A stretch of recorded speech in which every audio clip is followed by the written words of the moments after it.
مشترکہ خوش نصیبی ہے کہ آج ہم حضرت سیدنا شیخ عثمان حفیظ سراج آئین ہند رضی اللہ تعالی عنہ کے آستانِ پاک پر دو خوشیاں منا رہے ہیں۔ پہلی خوشی تو یہ ہے کہ ہم نے رمضان المبارک کے پاک مہینے میں اللہ کی تربیت میں رہ کر روزے رکھے اور پرہیزگار ہونے کی ہم نے کوشش کی۔ آپ کی اس کوشش کو اللہ نے قبول فرمایا، جس کی بنیاد پہ اللہ تعالیٰ نے آپ کو عید کا تحفہ عطا فرمایا، آپ کو خوشی کا دن عطا فرمایا۔ آج ہم اللہ تعالیٰ کے مہمان ہیں، اللہ ہمارا میزبان ہے۔ تو یہ بڑی خوش نصیبی ہماری ہے کہ آج ہم عید الفطر کو ادا کرنے کے لیے ایک اللہ کے مقرب ولی کے آستانے پہ حاضر ہوئے ہیں، جن کا آج یوم وصال بھی ہے، آج حضرت کا عرس پاک بھی ہے، تو عرس بھی عید ہے۔ تو لہٰذا ہماری عید دو بالا ہو گئی، کیونکہ ہم حضرت مخدوم اخی سراج آئین ہند رحمۃ اللہ تعالیٰ علیہ کے عرس پاک میں بھی شریک ہیں۔ اللہ تبارک و تعالیٰ ہمیں اللہ کا خوف حاصل کرنے کی توفیق رفیق عطا فرمائے اور سچوں کی صحبت میں رہنے کی توفیق رفیق عطا فرمائے۔ وقت کافی ہو چکا ہے، لہذا بڑی لمبی چھوڑی باتیں تو نہیں کرنی ہے، بس اتنا بتانا ہے کہ عید کا ایک معنی لوٹنے کے بھی ہوتا ہے۔ تو لوٹا کس طرف جائے؟ اللہ کی طرف لوٹا جائے یا نفس کی طرف لوٹا جائے؟ ابھی تک تو آپ پابند تھے، اللہ نے آپ کو پابند کر رکھا تھا، تو اللہ کے حکم سے آپ کھا رہے تھے، اللہ کے حکم سے پی رہے تھے، کھانا موجود تھا نہیں کھا رہے تھے، پانی موجود تھا نہیں پی رہے تھے، ایک ایک لمحہ آپ انتظار کر رہے تھے کہ جب خدا کا حکم ہوگا جبھی ہم کھائیں گے، جب خدا کا حکم ہوگا جبھی ہم پیئیں گے۔ اب اللہ تعالیٰ نے اس تربیت کے بعد ہمیں آزادی عطا فرمائی ہے، ہمیں آزادی عطا فرمائی ہے، لیکن وہ لوگ ناکام ہیں کہ جو اپنے نفس کی طرف لوٹ جائیں۔ وہ لوگ بہت ناکام ہیں کہ جو اپنے نفس کی طرف لوٹ جائیں، کہ اب نفس یہ کہے کہ ہمیں جھولا جھولنا ہے تو ہم جھولا جھولنے لگے، نفس ہمیں یہ کہے کہ ہم چلو میلہ دیکھیں گے، میلے میں الٹے سیدھے خرافات کریں گے، تو لوٹے ضرور آپ، عید کا معنی لوٹنا ہے، لوٹے لیکن آپ نفس کی طرف لوٹے۔ مگر نفس یہ کہہ رہا ہے کہ یہ برائی کرو، یہ خطا کرو، یہ جرم کرو، یہ گناہ کرو، لیکن آپ ان تمام چیزوں سے رک کر کے وہ ایک مہینے کی تربیت آپ نے یاد رکھی کہ اللہ نے ہمیں اٹھنے بیٹھنے کھانے پینے چلنے پھرنے کا جو قرینہ عطا فرمایا، ایک مہینہ تربیت دی اللہ تعالیٰ نے۔ اب ہمیں 11 مہینے اگر اس تربیت کو جو ہم نے حاصل کیا اس طرح سے اگر ہم اپنی زندگی جینے لگیں گے تو انشاءاللہ تبارک و تعالی ہمارے ہی آپ کے لیے رب نے فرمایا ہے کہ ان اکرمکم عند اللہ اتقاکم، کہ بے شک تم میں زیادہ مکرم وہ ہے، زیادہ پرہیزگار، زیادہ اللہ کے نزدیک مکرم وہ ہے کہ جو زیادہ متقی ہے، جو زیادہ پرہیزگار ہے۔ تو ضرورت اس چیز کی ہے مسلمانوں کہ ہم اپنے اعمال کی اصلاح کر لیں۔ آج ہم شکوے کرتے ہیں کہ فلاں سماج کے لوگ ہم پہ ظلم کر رہے ہیں، فلاں علاقے میں ہم پہ ظلم ہو رہا ہے، فلاں گھر میں ظلم ہو رہا ہے۔ یہ ظلم و ستم کیوں ہو رہا ہے؟ ہم ذلیل و رسوا کیوں ہو رہے ہیں؟ اس کی وجہ یہ ہے کہ آج کے دن ہمیں جو عید ملی، لوٹنے کا طریقہ جو تھا ہم اس طرح سے لوٹے نہیں، تو اللہ تعالیٰ پھر ہمیں عزت دنیا میں نہیں بخشے گا، پھر ہمیں ذلیل کرے گا، ہمیں رسوا کرے گا۔ یہ تو ہم حضور کے امتی ہیں کہ اللہ تعالیٰ ہم پر عذاب نہیں نازل کرے گا، ہماری ہستی کو مٹائے گا نہیں، ہمیں زمین میں دھسائے گا نہیں، ہمارے اوپر پتھروں کی بارش نہیں ہوگی، ہماری صورتوں کو مسخ نہیں کیا جائے گا۔ میرے نبی نے فرمایا ہے کہ میری امت پر عذاب عام کا نزول نہیں ہوگا، جب میری امت خطا و بھول کی طرف آمادہ ہوگی تو اس پر ظالم و جابر حکمراں مسلط کر دیے جائیں گے۔ آج آنکھوں دیکھی باتیں ہیں، آپ دیکھ رہے ہو کہ ہمارے شامت اعمال کی بنیاد پر ہم پر ظالم و جابر حکمراں مسلط ہو گئے ہیں۔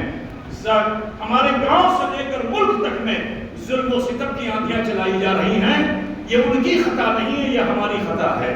ہم آپ سے کہتے ہیں کہ عزیزوں اپنی اصلاح کر لو۔ اگر اس رمضان کی برکتوں کو 11 مہینے تم اپنے ساتھ رکھ لو تو 1 سال نہیں گزرے گا، کوئی مسلمان پھر ذلیل و خوار نہیں ہوگا، کوئی مسلمان پھر رسوا نہیں ہوگا۔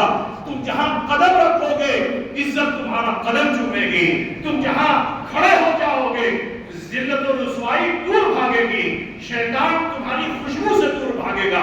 تو عزیزو آپ سب سے کہنا ہے کہ اپنے اعمال کی اصلاح کیجئے، ان بزرگوں کے دامن سے وابستہ رہ کر کے، ان کی دی ہوئی تعلیمات پہ عمل کر کے اپنی زندگی کو گزاریے۔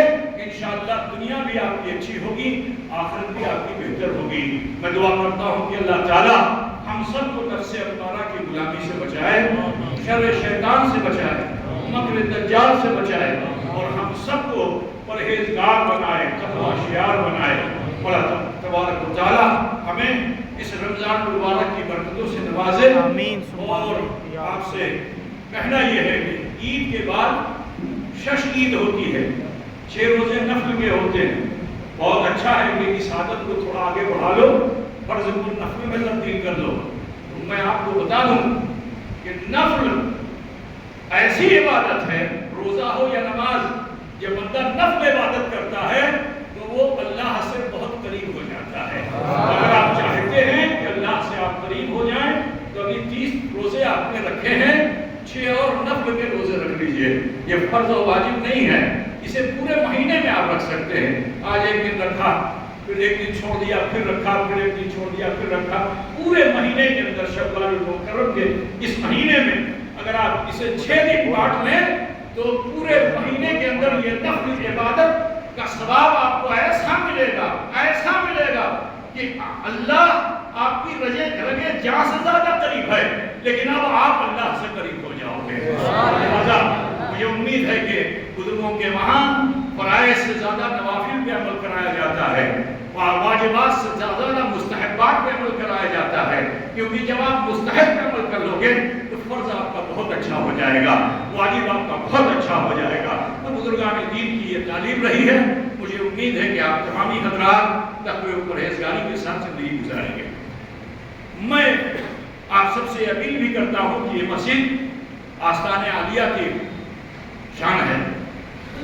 یہ مسجد اس مسجد کی ترقی کے لیے، اس مسجد میں جو ذمہ داران سال بھر محنت کرتے ہیں، میں نے دیکھا ماشاءاللہ یہاں سارے اس پرانی مسجد میں انہوں نے ٹائلس لگوا دیا، بہت ہی خوبصورت ہو گئی۔ یوں تو خوبصورت تھی مسجد اور خوبصورت ہو گئی۔ تو لہٰذا آپ سب سے کہنا ہے کہ آپ سے جب بن پڑے، جو بن پڑے اس مسجد کے لیے ضرور کرتے رہیے، تاکہ آپ کے لیے نماز ادا کرنے میں آسانی حاصل ہو، آپ کا دل لگے، آپ کی طبیعت لگے۔ مجھے امید ہے کہ میری یہ بات آپ لوگ ضرور گرہ لگائیں گے۔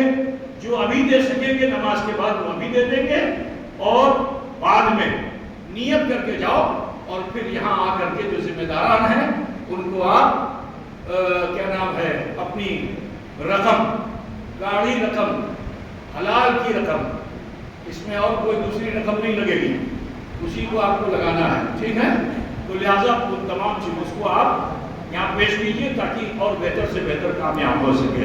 الحمدللہ اس علاقے میں اہل سنت والجماعت فروغ پہ ہے، جگہ جگہ مدارس اسلامیہ ہیں۔ میں بڑی ذمہ داری کے ساتھ یہ اعلان کرتا ہوں کہ اہل سنت والجماعت کے جتنے بھی ادارے آپ کے اطراف و اکناف میں جہاں بھی چل رہے ہیں، کچھ لوگ دھوکے باز بھی آپ کے درمیان آتے ہیں، رسیدیں چھپوا کر ان سے بچیے۔ ان مدرسوں میں دیجیے جہاں تعلیم کا بہتر نظام ہے، جہاں بچے تعلیم حاصل کرتے ہیں دین کی، وہاں ضرور دیجیے جو آپ سے بن پڑتا ہے۔ ہر کس و ناقص کو اپنی حلال و جائز رقم کی زکات یا فطرے کو ایسی جگہ پر دیجیے کہ جو قبول نہ ہو، مقبول نہ ہو۔ تو لہٰذا اسی کو دیجیے جسے آپ جانتے ہیں، جسے آپ نہیں جانتے اسے قطعی مت دیجیے۔ اللہ کا شکر ہے آپ کے علاقے میں اہل سنت والجماعت کے بہت سے ادارے ہیں، ان تمام اداروں کی طرف آپ ضرور توجہ رکھیے، اور جو آپ سے مطلب کیجیے اللہ آپ کو اجر جزیل عطا فرمائے گا۔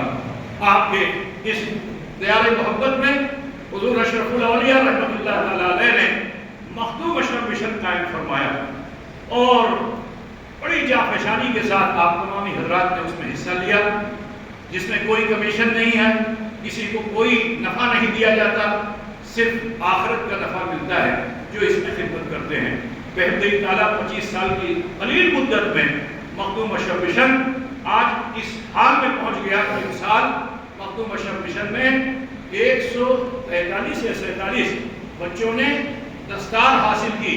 الحمدللہ بنگال کا ایک منفرد مثال ادارہ ہو گیا، اور ساتھ ہی ساتھ ہم کئی جگہوں پہ مدرسے کی شاخیں بھی قائم کر رہے ہیں اسکول کی شکل میں۔ عزیزو، حضرت آئین ہند کے آستانِ پاک پر حضرت آئین ہند کے نام نامی اسم گرامی سے منسوب ابھی آئین ہند پبلک اسکول کا ہم نے اعلان کیا داخلے کا۔ آپ سے پوچھنا چاہتے ہیں کہ کیا یہاں پہ یہ ادارہ آئین ہند پبلک اسکول جو انگلش میڈیم ہو، جہاں بچے دین کی تعلیم سے بھی آراستہ ہوں، جب وہ یہاں سے نکلیں تو جاہل بن کر نہ نکلیں، بلکہ وہ اتنا عقیدہ جان کر کے جائیں تاکہ جب وہ شباب کی منزل پہ پہنچیں تو کوئی شیطان ان کو گمراہ نہ کر سکے۔ میں آپ سے پوچھنا چاہتا ہوں کہ کیا یہ ادارہ جو یہاں ادارہ قائم کیا جا رہا ہے، اسے چلایا جائے یا نہ چلایا جائے؟ چلایا جائے۔ ابھی میں ہاتھ اٹھا کے بتائیے، چلایا جائے؟ آپ لوگ خوش ہیں کہ ناخوش ہیں؟ خوش ہیں، خوش ہیں نا؟ تو لہٰذا آپ سے کہنا ہے ادھر ادھر الٹی سیدھی جگہوں پہ اپنے بچوں کو پہنچا کر کے گمراہ مت کرو اپنے بچوں کو، نسلیں خراب ہو جائیں گی۔ ضرورت اس چیز کی ہے، جہاں اہل سنت والجماعت کے ادارے اس طرح پہ چل رہے ہیں، آپ وہاں ضرور اپنے بچوں کو بھیجیے۔ اس میں ایک ادارہ آئین ہند پبلک اسکول جو ابھی قائم ہوا ہے، آپ یہاں اپنے بچوں کو بھیجیے تاکہ ان کا مستقبل بہتر ہو، تاکہ وہ دین کو صحیح طریقے سے جان سکیں، اور بعد میں پھر ہمارا کوئی بچہ ڈاکٹر بنے، انجینئر بنے، آفیسر بنے تو اس کو کوئی گمراہ نہ کر سکے، جماعت میں لے کے پھرنے والا نہ ہو سکے، بلکہ وہ خود دین متین کا اچھا اور سچا مبلغ بن سکے۔ کیا ایسے ادارے کی ضرورت ہے کہ نہیں بھائی؟ بولیے، ضرورت ہے نا بھائی؟ تو آپ سب دعا کیجئے کہ جس راہ پہ ہم نے قدم رکھا ہے، اللہ تعالیٰ ہمیں آپ سب کو کامیابی و کامرانی عطا فرمائے۔ رات میں انشاءاللہ تعالیٰ خانقاہ سراجیہ اشرفیہ میں معمول کے مطابق نور مبارک شریف کی زیارت ہوگی۔ آپ تمامی حضرات سے گزارش ہے کہ حضور اکرم صلی اللہ علیہ وسلم کے چول مبارک کی زیارت کر کے اپنے ایمان و عقیدے کی والدگی حاصل کریں۔ مجھے امید ہے کہ آپ اس تقریب میں بھی شرکت فرمائیں گے اور کنویں مبارک کی زیارت کریں گے، جو دعوت پیش کی جائے گی اسے قبول بھی کریں گے۔ پہلی کلمات کے ساتھ اپنی گفتگو کو ختم کرنا چاہوں گا۔ وآخر دعوانا ان الحمد للہ رب العالمین۔